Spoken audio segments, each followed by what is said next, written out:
Hey, howdy, hey, welcome back to my channel. For today's video, I'm going to be reviewing Dracula, Season 4, Episode 2, the, Nosferatu Beach Party Challenge.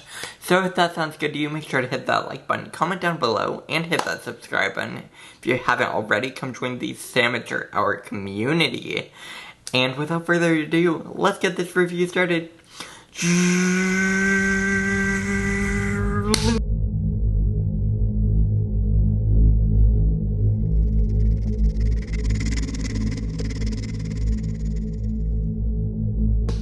Alright.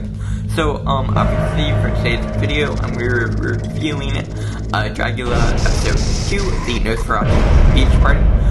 This episode was really fun, and I really enjoyed it. I thought it was really well put together. I really loved the, things we got, and obviously, before we even get into it, can we talk about the fact that Dali ended up showing up? I'm so happy that we get Dali back. I love seeing Dali on my screen, so like, anytime I get to see them on the show, I love. So I'm super happy Dali showed up. But hey, that was a gag. It was a gag. Alright, we're gonna start out from the beginning though, and then work our way back. You know. So, or forward, yeah. So this episode starts out with the monsters walking back into the boudoir, one by one. They're all coming back in, talking about last week's challenge, talking about who they think survived the extermination challenge. Sigourney and a few of the other monsters are already talking about how they want Zavaleta to have been the one to go home. And basically they're talking about this, and as soon as, they're talking about this, Zavaleta's the one who shows up, of course. So Zavaleta, obviously, as we knew, wasn't exterminated last week. So there's that whole gag moment where they're all talking about her, and then she shows up, obviously. So I thought that was pretty funny. So that happened. And they're talking about it, I guess. I don't know.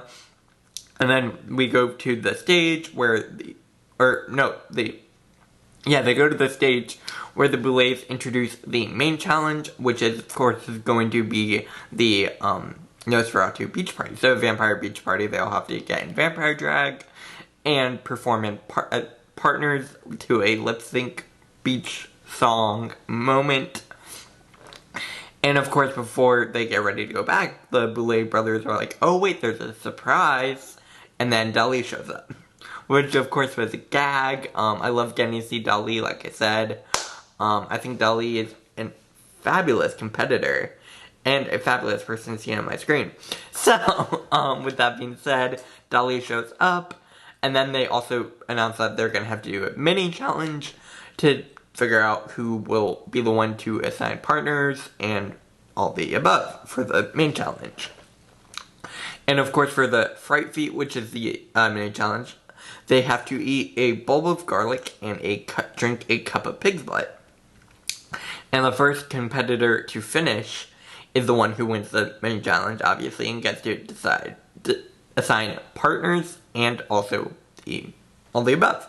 So, obviously, they go back to the boudoir, compete in the mini challenge, and the winner, of course, is going to be Zavaleta.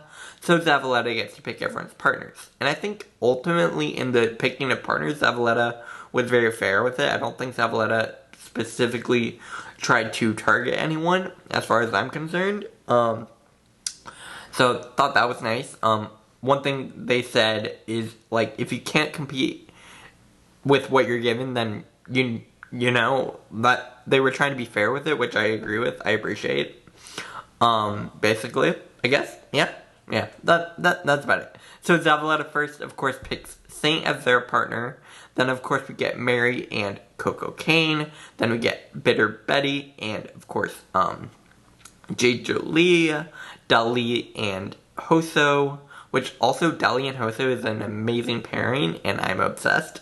Then we get Sigourney and Astrid, and I believe that was everyone. Unless I'm forgetting someone. I'll go over it in the edit. But, those are the pairings, and then they all have to get their drags together and figure out how they're gonna choreograph as partners for the main challenge. Lip syncing. Obviously. So, they're all getting ready, doing the things. They're talking, they're talking to Dolly about what it's like being back in the competition, what it's like competing with their drag daughter, or drag monster offspring. I don't know. Because obviously Astrid is, Dolly's drag daughter. I believe Astrid's side drag daughter. So obviously there's a drag family in there competing, which is interesting. So that happens. Honestly, I kind of want to get to the floor show because there was some stuff with the choreo. Like, some people were obviously not the most comfortable working with their partners.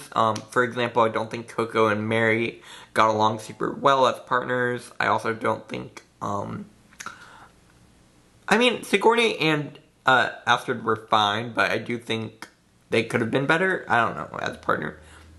It worked.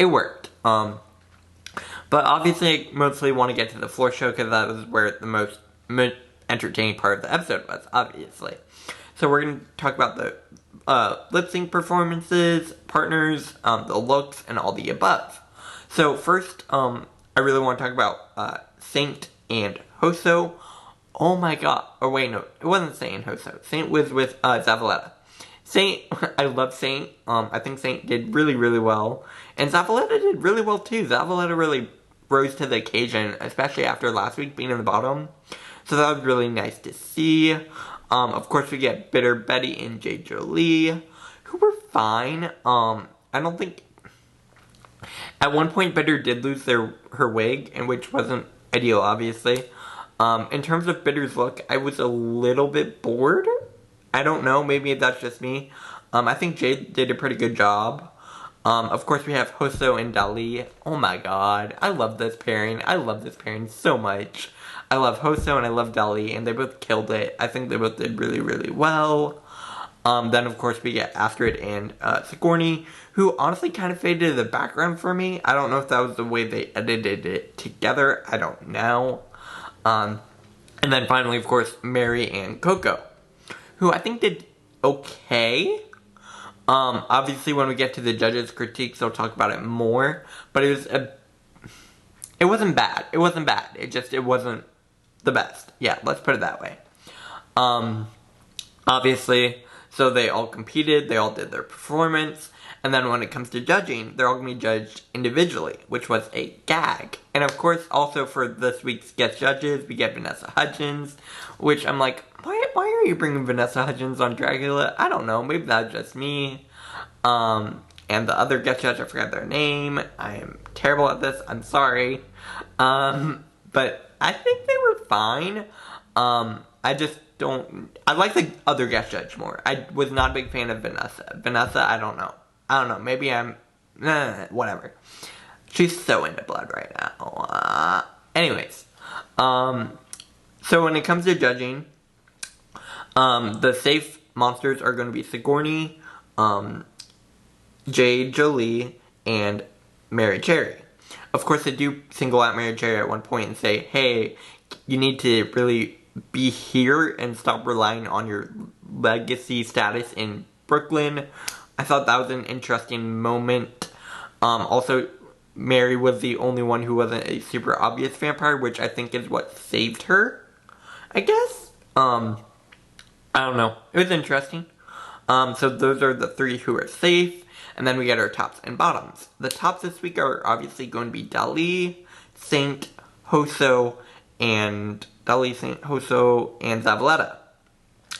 Which means the bottom three are going to be Bitter Betty, Astrid, and of course, why am I blanking on their name? Bitter Betty, Astrid, and Coco Kane. That's the bottom three. Bitter Betty, Astrid, and Coco Kane. So in the end, obviously, the winner this week is going to be Saint. So congrats to Saint for winning your first main challenge on this season. I'm obsessed with Saint, and I'm really looking forward to seeing what Saint will do for the rest of the season. Although I personally probably would have picked Dali just because Dali brought something that was really special to it, and I really enjoyed Dali's performance. But still happy that Saint won. Congrats. Which means obviously the rest of them are safe, and the bottom three are, like I said, Coco Kane, Bitter Betty, and Astrid. And then in the end, the Boulets do decide to send Astrid and Bitter Betty to the extermination challenge, which means Coco Kane is safe. And for the extermination challenge, the monsters have to go put their bodies into a bucket full of leeches, put leeches all around their body, do that whole thing, and I'm like, ooh, it gives me the heebie-jeebies, like the idea of thinking about leeches and I don't think I could do these extermination challenges, personally. Anyways, in the end, the winner of the monster to survive the extermination challenge is going to be Bitter Betty, which unfortunately means Astrid Aurelia did have to leave, which honestly I was pretty surprised by, because Astrid obviously did have that win from last week, so I was hoping that that would carry them through, but hey, it's how the cookie crumbles, I guess, for Dracula. I'm trying to come up with a better reference for Dracula specific, but that's how it happens, I guess. But yeah, that does honestly bring the end of my review. Like I said, this was a really fun episode, and I really enjoyed watching it and reviewing it for you guys. I'd love to hear your thoughts and opinions down below in the comment section. Make sure to like this video if you liked it, share it all over social media, and hit that subscribe button. Come join the Samature Hour community. And, yeah, I'll be back here tomorrow, hopefully. If not, Thursday. I'll be back here Thursday. Bye, guys.